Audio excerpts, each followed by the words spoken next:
Hei, olen japanilainen Tomoko. Olen asunut Suomessa 25 vuotta ja pidän Suomesta. Tänään esittelen japanilainen elokuvasta ja pieni uutinen.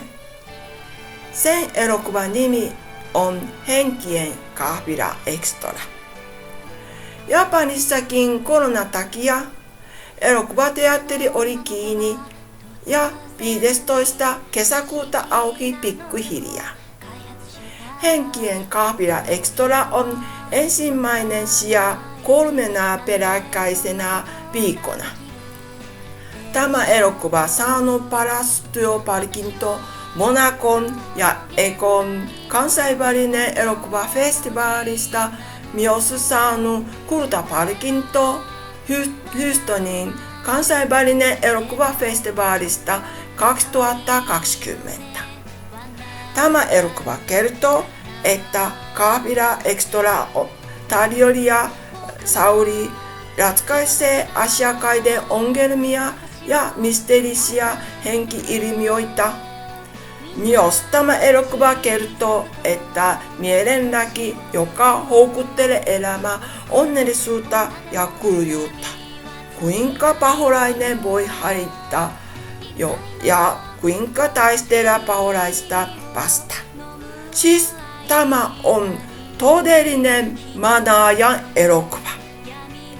Henkien kahvila Extra on vähän pelottava, mutta Sayuri pelastaa liivauksista, itsemurhahenkilöltä ja paikalle jääneeltä henkilöltä sydämellisesti.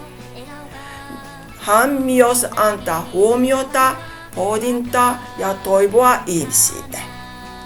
En katso pelottava elokuva yleensä, vaikka tämä elokuva on vähän pelottava, mutta tämä elokuva katsomisen jälkeen tunsin lämmin sydämessäni ja toivoa elämässäni. Henkien kahvila Extra on tosi hyvä elokuva. Toivotaan joku päivä tämä elokuva voi katsoa Suomessakin.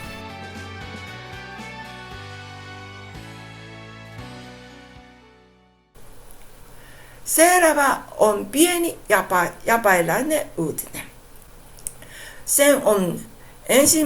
kesäkuuta ilotulitystekijät ampuneet ilotulituksia 47 kaupungissa. Tämän lyhyt video, joka ohjaa ajatus. No, sitten nähdään taas. Hei hei!